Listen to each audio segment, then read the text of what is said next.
우리라는 말씀을 계속 사용하는 것을 통해서 특별한 공동체, 구별된 공동체,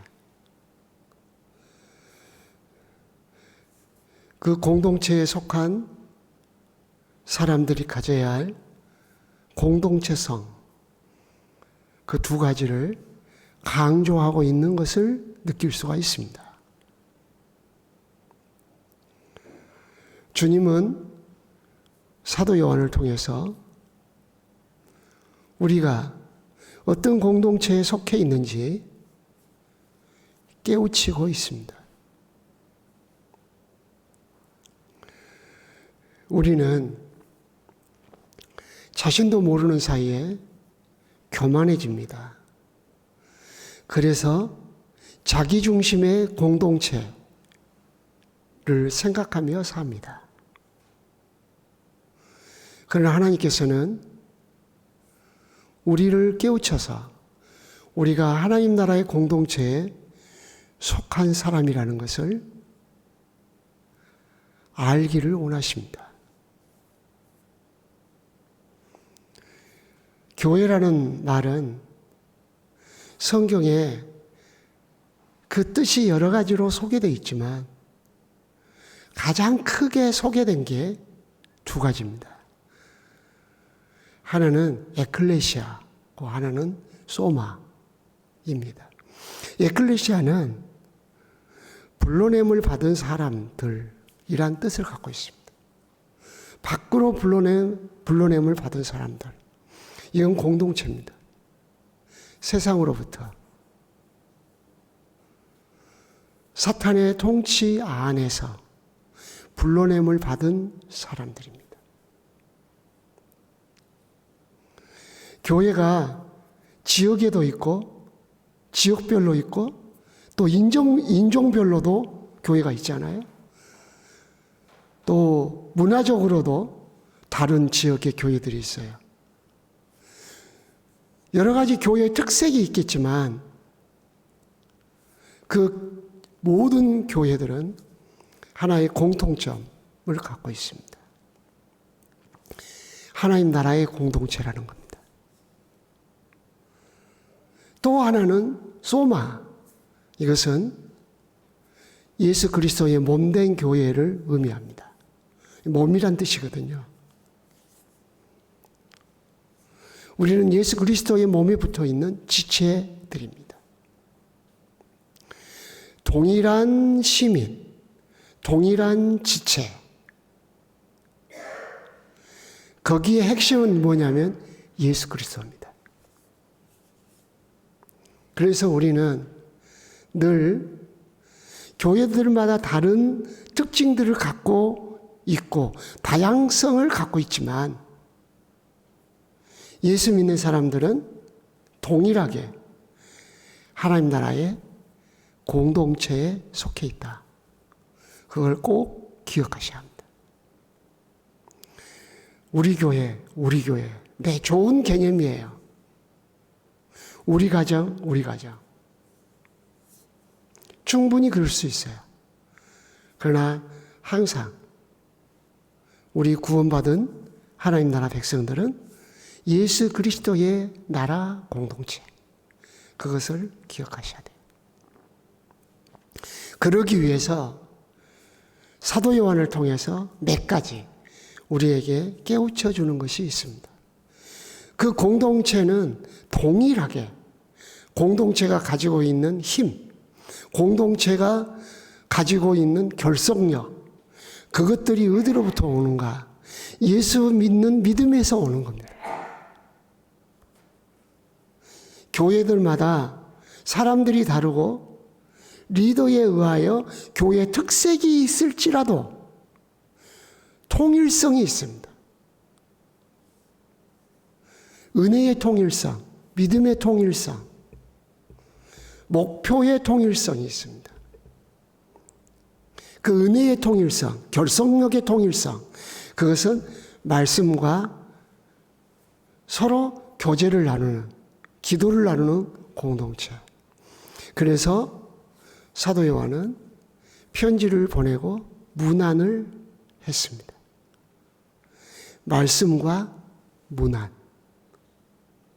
말씀을 나누고 서로 수용하고, 이것이 그 공동체의 특징입니다. 하나님께서 우리에게 주신 은혜죠. 이단들은 서로 감시 체제가 있습니다. 우리들은 이단들이 들어올까 봐서 감시하는 그런 경계심이 있지만, 그들은 공동체를 유지하기 위해서 감시를 합니다. 공산주의도 그러잖아요. 그러나 건강한 공동체는 인격을 존중합니다. 다른 거 신경 안 써도 말씀을 나누고 서로 수용하는 그런 은혜의 공동체가 되면 그 공동체 자체가 건강해집니다. 우리가 호흡을 하고 피가 순환할 때 우리 몸이 건강해진 것처럼. 자, 다른 것을 신경 쓰기 시작합니다. 그리고 말씀을 나누는 것을 소홀히 합니다. 그리고 서로 무난하는 것, 서로 수용하는 것, 그것을 소홀히 합니다. 그러면 교회 공동체, 영적 공동체는 힘이 약화되기 시작합니다. 하나님께서 우리 공동체를 만드실 때 그렇게 설계하셨습니다. 그러므로 항상 기억하셔야 합니다. 우리 공동체는 말씀을 나누는 공동체다. 서로 무난하는, 수용하고 용납하는 공동체다. 저 사람이 나를 안 받아들여 줬어가 아니라 내가 받아들여 줘야 돼. 이 개념으로 전환돼야 돼. 이렇게 전환돼야 내가 건강해집니다. 그래서 어제 아침에 아주 중요한 말씀을 나누는 공동체, 서로 수용하는 공동체. 우리는 코이노니아를 배우죠. 사도행전의 이 특징 가운데 하나가 이 코이노니아다. 그래서 초대교회를 배울 때 꼭 배우는 것 중에 하나가 코이노니아예요.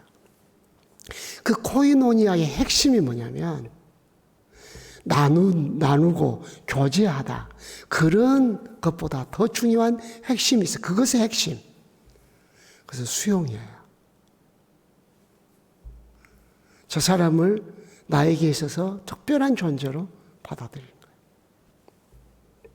자, 그럼 그 사람을 수용하고 그 사람과 말씀을 나누는 공동체인 핵심이 뭐냐?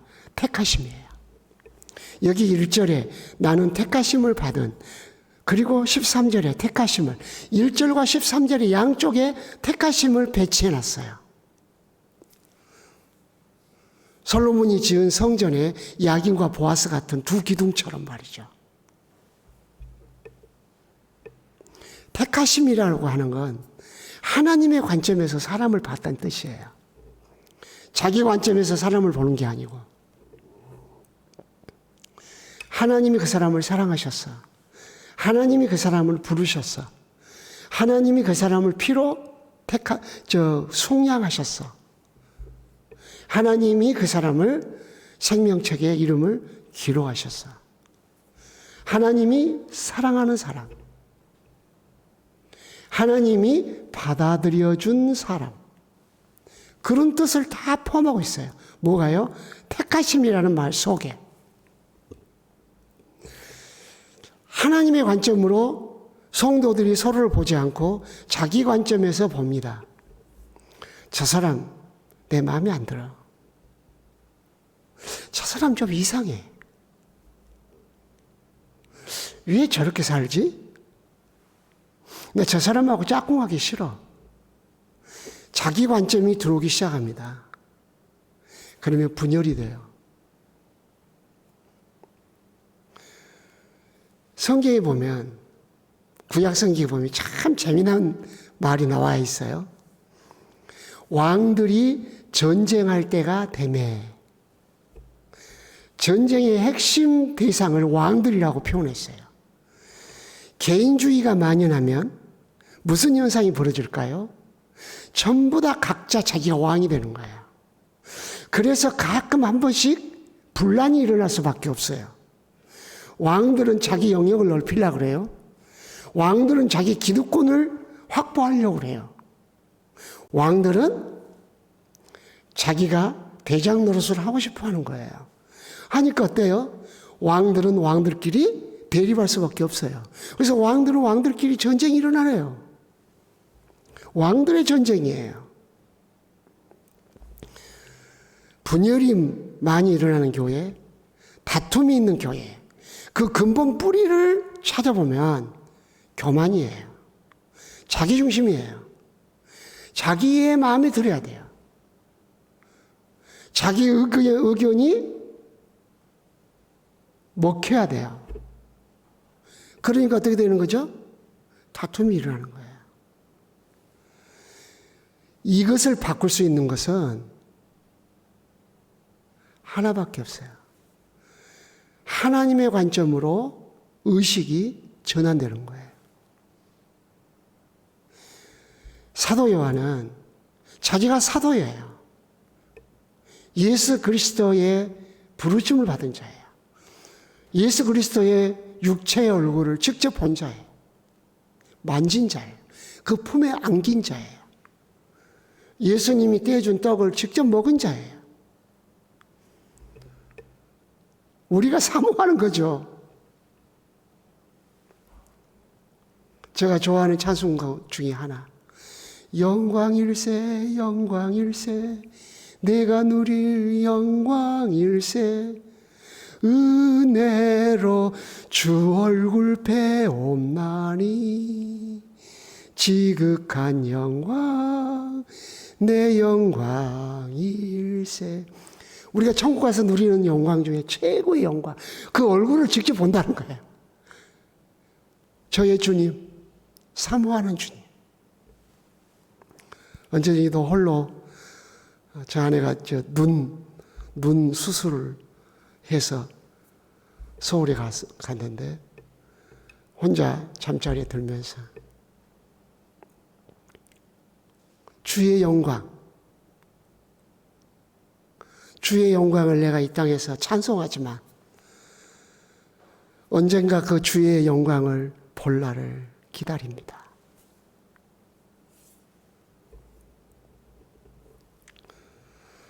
관점이 바뀌는 거예요. 주님의 관점. 이 사도 요한이 우리가 부러워하는 그 모든 걸 누렸던 사도 요한이 성도들을 뭐라고 했냐? 하나님의 택하심을 입은 사람들이라고 했다는 거예요. 그래요. 여기에서부터 존중이 나와요.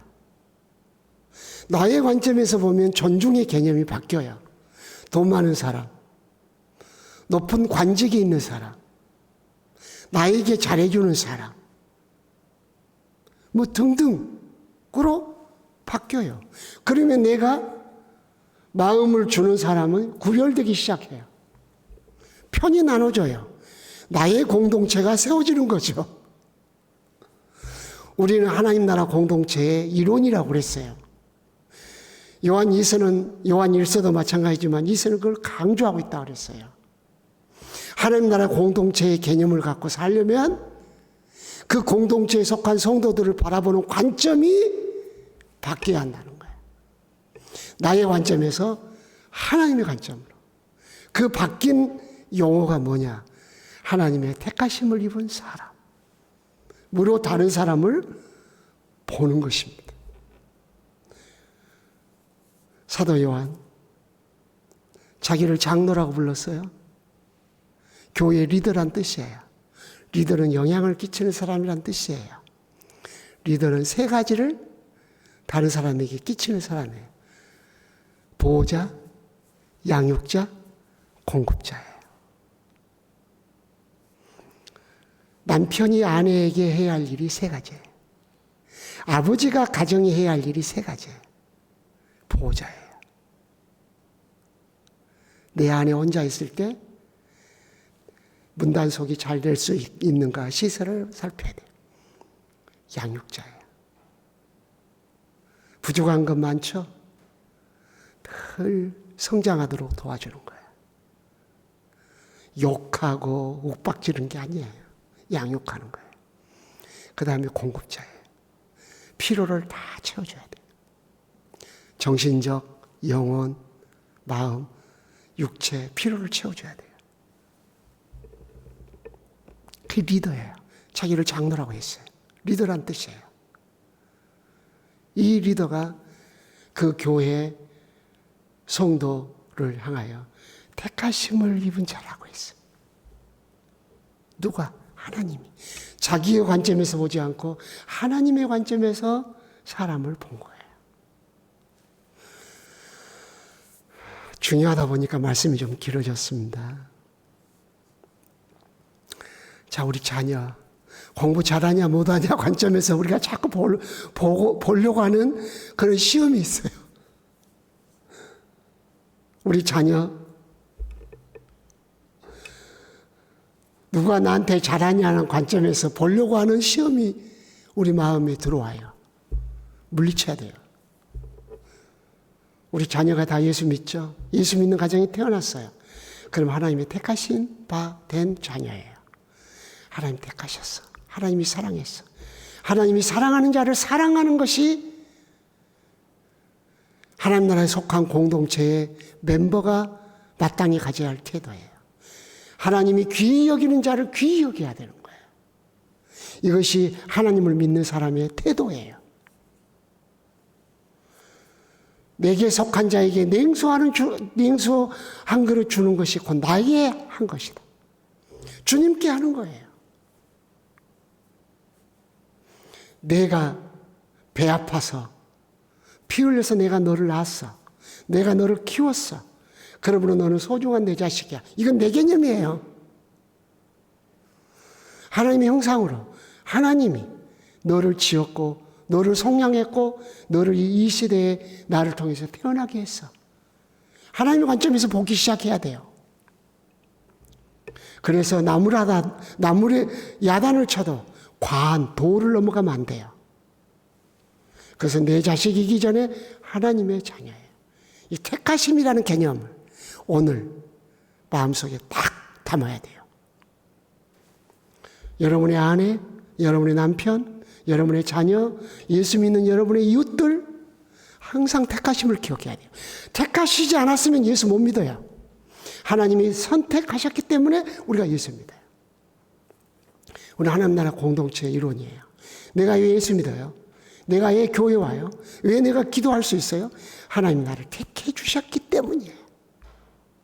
그래서 나는 예수님을 믿고 예수님을 찬양하고 하나님을 영화롭게 하는 거예요. 내 이웃, 우리 성도들 다 택하셨기 때문에 예수 믿는 거예요. 내 아내, 내 자녀, 내가 교육을 잘해서 예수 믿어요? 아니에요. 그 근본은 하나님이 택하신 백성이기 때문에 예수 믿는 거예요. 그럼 내 자녀이지만 항상 하나님의 택한 백성이라는 개념을 마음속에 품고 바라봐야 돼요.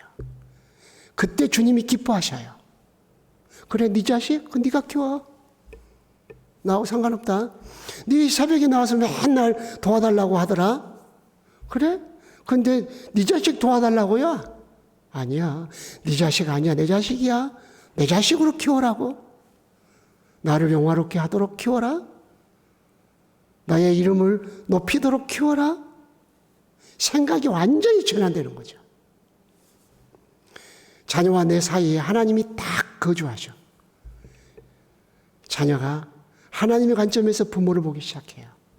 나한테 잘했냐 못했냐, 유산을 많이 줬냐 안 줬냐 전혀 상관없어요. 저는 1푼 한 장 받은 적이 없어요. 그러나 우리 어머니를 사랑했어요.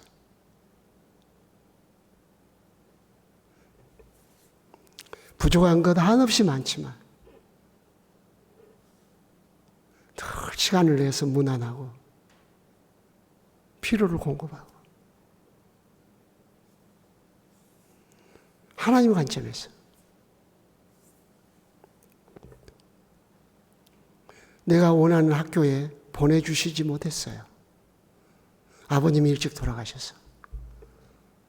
위에 두 형들 학교 다녀야 되니까. 나는 막내니까. 그때 많이 울었어요. 그러나 그건 괜찮아요. 하나님의 관점에서 성도를 봐라. 자녀를 봐라. 그러면 그 사람도 하나님 관점에서 나를 보게 됩니다. 오늘도 하나님의 관점에서 여러분이 가지고 있는 것을 보고 여러분을 보고 여러분의 삶을 보시기를 바랍니다. 기도하겠습니다. 하나님 아버지, 오늘 아침 하루를 시작하기 전에 하나님께 나와 머리 숙여 경배하게 하신 것을 감사합니다. 성부, 성자, 성령을 찬양합니다. 그 은혜 가운데 살게 하셨음을 감사합니다. 주께 나오게 하셨사오니 주께 아뢰를 말씀도 가르쳐 주시고 믿음으로 살 수 있는 새 힘도 공급해 주시고 어수선한 마음도 정리해 주시고 세상에 대한 두려움도 사라지고 성령이 주신 평강을 누리며 살게 하여 주옵소서. 잃어버린 찬송도 회복해 하시고 하나님 앞에 멋진 모습으로 살아갈 수 있는 새 힘을 공급받는 시간이 되어지게 하옵소서. 담임 목사님 일본 선교지 갔습니다. 그곳에서 보는 눈 열어주시고 선교사님과 교제할 때 은혜 주시고 돌아오시는 걸음도 평탄케 하옵시고 그동안 교회에 평안을 주시고 사택을 살펴주시며 여호와의 은총이 서북교회 모든 성도들의 삶의 영역에 나타나게 하옵소서. 예수 그리스도의 이름으로 기도드리옵나이다. 아멘.